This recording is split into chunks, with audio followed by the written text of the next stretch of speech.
A part of this video is sponsored by GPU Audio. Hi, my name is Jonas. After making videos about late 80s new beat and the early 90s rave sound that followed out of it, it's time to look at what happened next. In the glory years of the rave scene, some producers started to focus more on specific elements of the sound, creating new subgenres. Of course, these subgenres always get identified in hindsight. Some people simply feel the need to order everything in neat boxes. Reality is a lot less boring, luckily. In the UK, tracks started to get produced that focused more on the breakbeats and the darker vibes. This was inspired by the harder sounds coming out of Belgium and the London reggae dub scene. These tracks are nowadays recognized as early jungle drum and bass, sometimes darkcore. Good examples are what Goldie did under his Metalheadz alias, for example the track Terminator, or the quite famous track of Origin Unknown, Valley of the Shadows, but there are many more. The early Prodigy tracks, some of them also touch this sound. It's basically what you get if you take the early rave breakbeat stuff but remove the pianos and add a little bit more reggae, deep sub bass and darkness. From that point, the genre developed in multiple directions, some more reggae influenced, some more atmospheric and futuristic, some more jazzy, but two constants always can be found. Use of sampled breakbeats underpinned with a very heavy sub bass. Drum and bass. Drum and bass has been quite successful in the 90s, not only in the clubs. I also remember video game soundtracks, movies and even TV commercials using drum and bass quite often. And still today it's a genre that is doing quite well. It has lots of different sounds. It goes from the more liquid drum and bass with melodic elements, vocals, to the people that are using old hardware again to make the old school 90s jungle hardcore sound. So let's fire up the sample and make an old school drum and bass track ourselves. The most important piece of equipment for this genre is the sampler. With only a sampler, a sequencer and a mixer, you can basically recreate any classic drum and bass track you've ever heard. It's the late 80s Akai samplers that have been used the most. The S1000, released in '88, which is the first Akai sampler that introduced time stretching, an effect that when used in a specific way is the source of a very iconic drum and bass sound. And the S950, which got released at the same time as the S1000 as an expanded version of the older S900. The S950 has the time stretching of the S1000, but the sample engine and analog filters of the S900, making it quite desirable nowadays. The S1000 is more of a practical workhorse though, with more memory, more buttons and a bigger display. And although it doesn't have the S950 filters, it certainly has the old school sound, which is no surprise if you know that it has been used in countless of 90s records. I have a recently refurbished S1000 in the studio. I had to replace the display because it was completely dark, had to replace the power source, and I upgraded the disk drive to a USB drive, but sound-wise it's still exactly the same as it would have been in the early 90s. Let's start with the breaks. The vast majority of breakbeats comes from sampling old soul records. The most famous one is the drum part from the Winstons, Amen Brother, but there are other records that have been sampled over and over. For example, Lynn Collins, Think, several James Brown records, and at a certain point even some old school hip hop and rave tracks that actually sampled one of these soul breaks but then became a source themselves, creating a sort of sample chain. Let's quickly listen to some of the most well-known examples.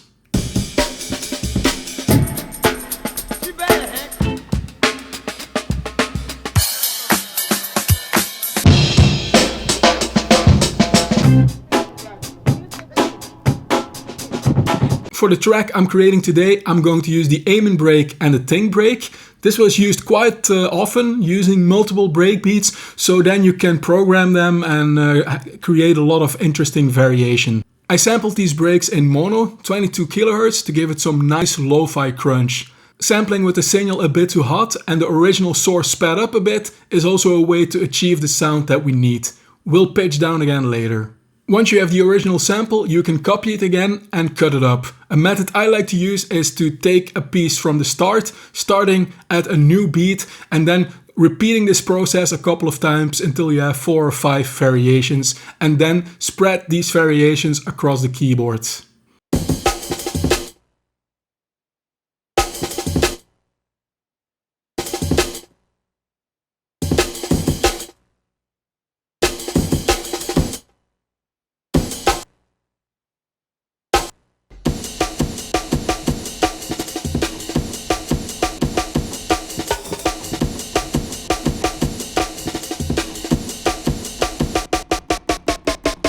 Let's do the same for the tank break.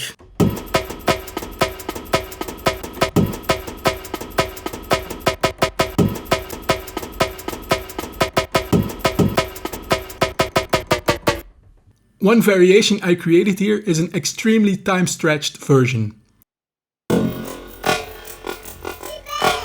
When playing it back, pitched up, you get this very interesting metallic sounding effect that is a very classic drum and bass sound.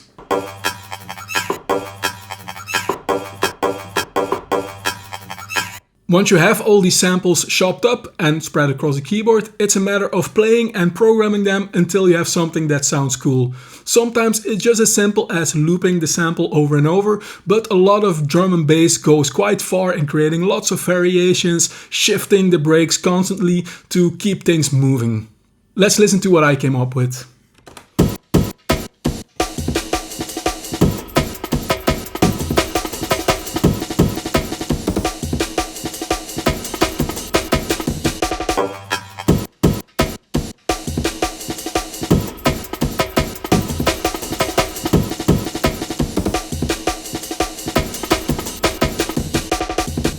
This part of the video is sponsored by GPU Audio. Nowadays, computers pack incredible power and we have been able to make good use of it for music production. But what about the graphics card? GPU Audio found a way to use graphics cards for audio processing. This seems like an obvious thing to do, but actually it's a very hard problem to solve, as the standard DSP algorithms aren't optimized at all to run on the many cores of a GPU. They have been able to solve this problem and can parallel process many DSP workloads with ultra low latency. GPU Audio have officially announced partnerships with AMD and Nvidia, and they have Apple support coming soon. An SDK for third-party developers is on the way as well. The first suite of plugins is available now, featuring all kinds of classic audio effects, all powered by your GPU. Currently available is the Modulation Bundle, featuring 3 essential production effects: chorus, phaser and flanger. Get the free Modulation Bundle now by heading over to gpu.audio/Estuera. Time to add the bass part of drum and bass. One of the most common used bass sounds in this genre is actually the S1000 test sine wave. It's one of the samples that loads when you boot up the device without any disks. When you do that, it loads a test program consisting of basic waveforms. And one of those waveforms is responsible for a lot of local earthquakes. You can simply use it the way it is.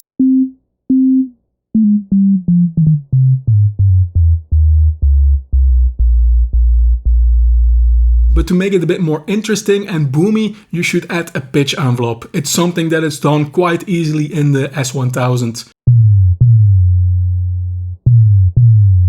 This way it starts sounding a bit more like an 808 bass drum.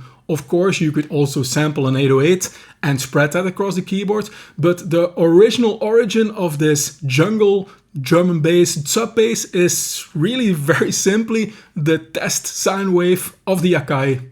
Let's add it to the track.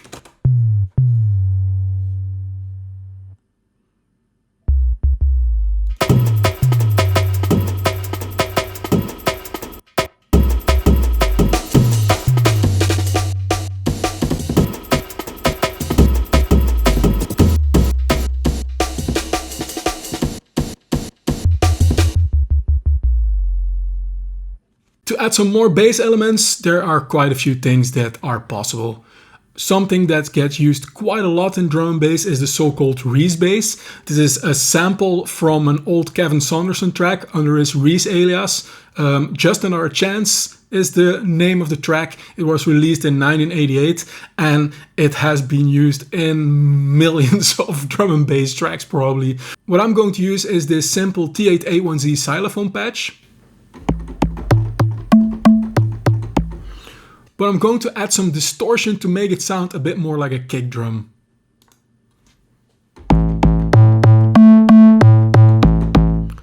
And now I can program it to work together with the sub bass and the breaks.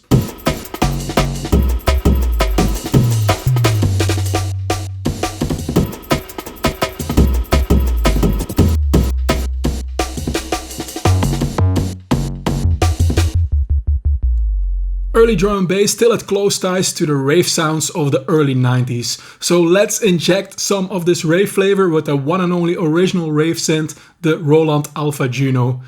I'm going to transform this simple pad into 90s rave simply by engaging the chord mode.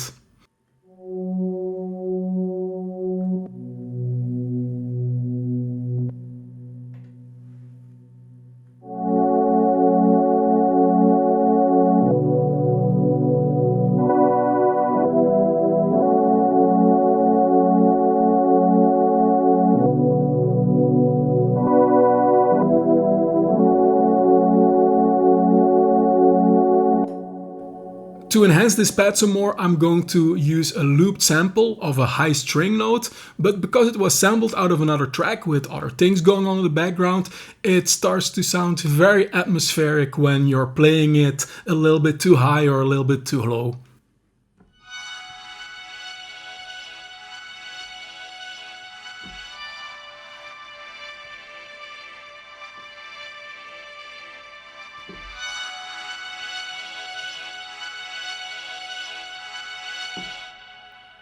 It sounds like this that really do a lot to enhance the dark mood of a track like this. And to add some more to this dark mood, I'm going to use the Cork 1 wind chimes patch, but play it a little bit too low because it's also sample based. It starts to sound really dark and atmospheric.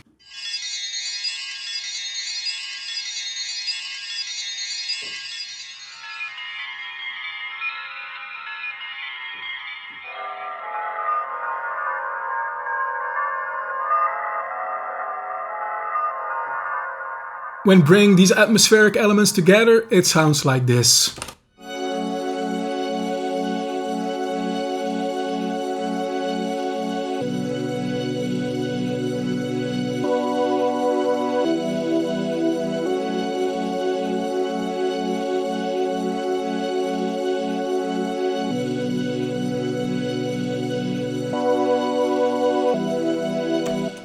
We already have more than enough elements to build a solid drum and bass track, but for some more flavors I want to add some vocal samples.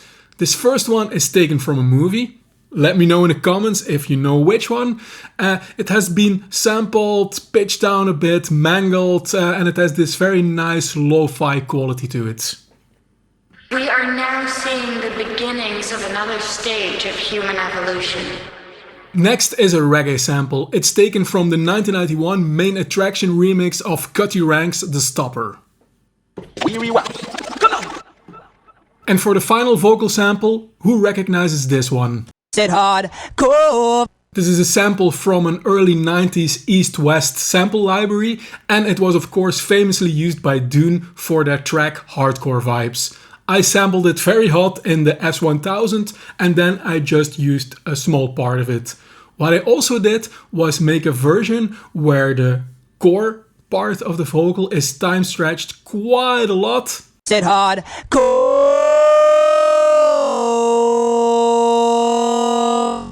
And then I use it in a track to inject this old school jungle time stretched vocal flavor. Now let's put all of this together. In this genre, drums are the most important element. They are basically your most important instrument. So a lot of time goes into programming the beats, making lots of variations, keeping the energy in the track, and then you use the atmospheric elements to sprinkle here and there just to enhance everything, but not really take away the spotlight from the main event, the big fat drums.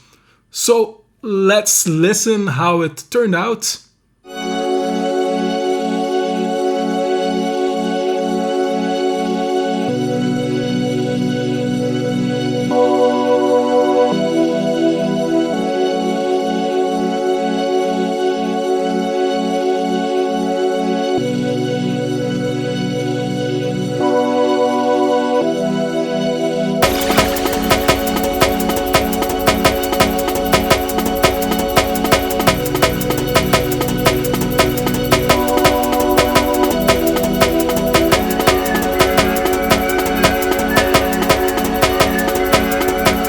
We are now seeing the beginnings of another stage of human evolution.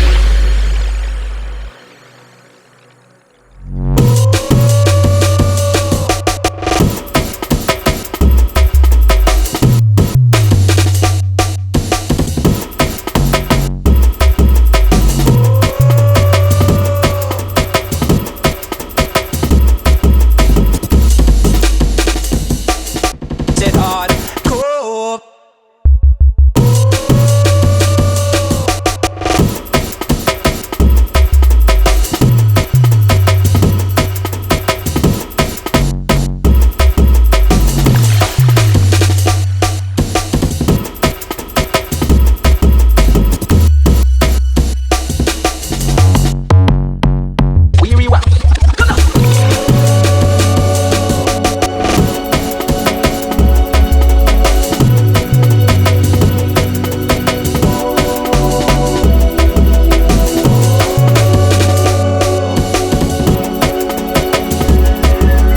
We are now seeing the beginnings of another stage of human evolution.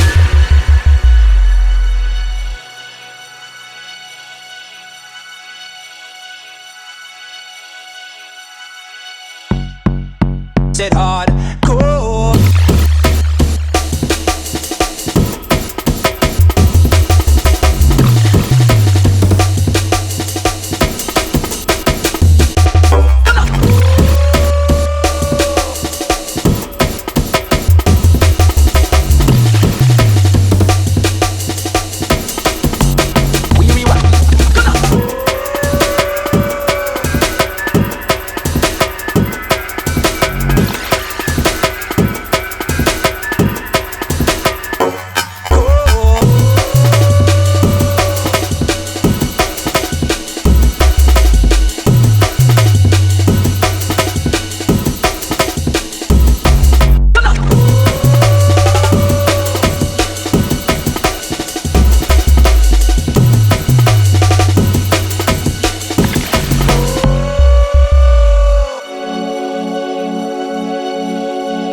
We are now seeing the beginnings of another stage of human evolution.